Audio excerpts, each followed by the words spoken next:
What is up guys, Fi here with How to Teamfight episode 4, and this time we're going to be looking at how predicting things is really important for an AD, but especially when you're playing Vayne. So I'm going to show you two different replays of me playing Vayne, and they don't look that special really, but if I wasn't predicting and I wasn't ready for what happened, then I would have died both times. So let's just watch this first one through and then we'll go back on it.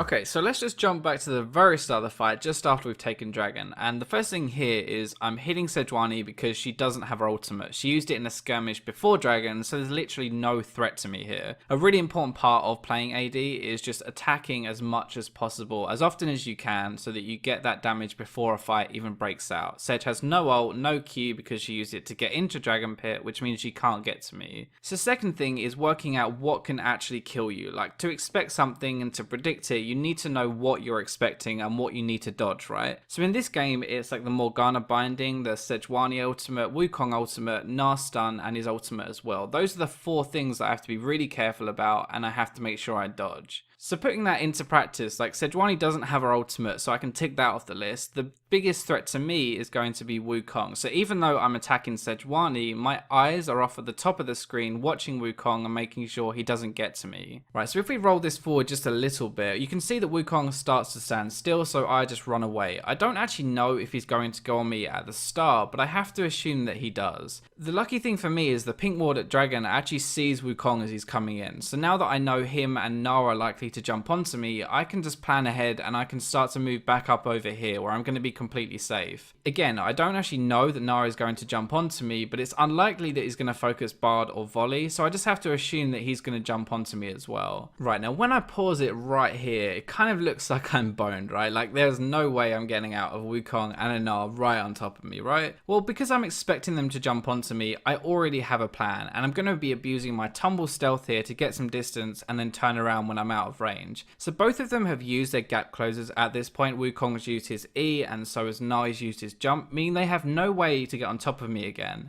So that doesn't really sound that good of a plan, right, to abuse my ultimate, but just to show you what I mean, let's look at what they are seeing. So they both jump onto me and I instantly use my ultimate and stealth, and as you can see, they actually have no idea where I am. So the final couple of things to note about this fight is that now that I have put some distance between us, I can actually start attacking them and start doing some damage properly. Note that I'm always walking backwards after I've attacked, so I'll attack and walk backwards to keep that distance between us and mean that I'm completely safe. Now this didn't look like anything special, and honestly it wasn't really, but imagine how bad it could have gone if I wasn't watching for Wukong and I just let him knock me up, followed by a Gnar ultimate which probably would have killed me straight away. So let's move on to our second replay, and we're just going to play it through the first time and then we'll go back and break it down.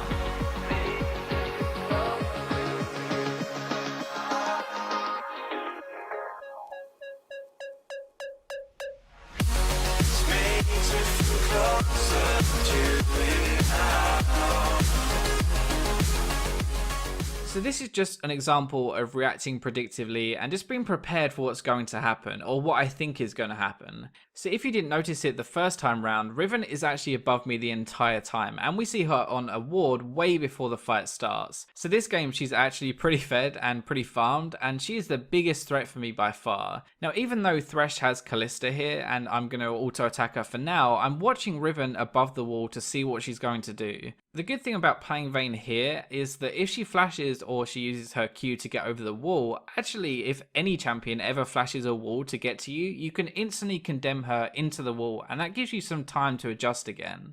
So I'll roll this and you can see that she does actually flash over. I managed to get the condemn straight away because I'm expecting it, and I get away a bit, but she still has her Q charges to catch up to me. So at this point she has used all of her spells and has nothing left but auto attacks. So almost every single Riven player has this habit, well I mean apart from being toxic and feeding because that's what all Riven mains do, but they also have this habit of using their spells and their ultimate as a finisher. So they'll use their spells first and then their ultimate last. So all I do here is I literally just predict she's going to use it and I flash above me to dodge it. Even if she doesn't use it, I still need to get some distance, so this is going to be my best play. Well, that wraps up another breakdown video, and hopefully that will help you with how you should approach a fight now and predict what's going to happen. Like, as you can see in all of these clips, I don't really react reactively, I react predictively. So I'm assuming it's going to happen, and I already am ready for it. That's going to be all for this time, so I'll catch you in my next video.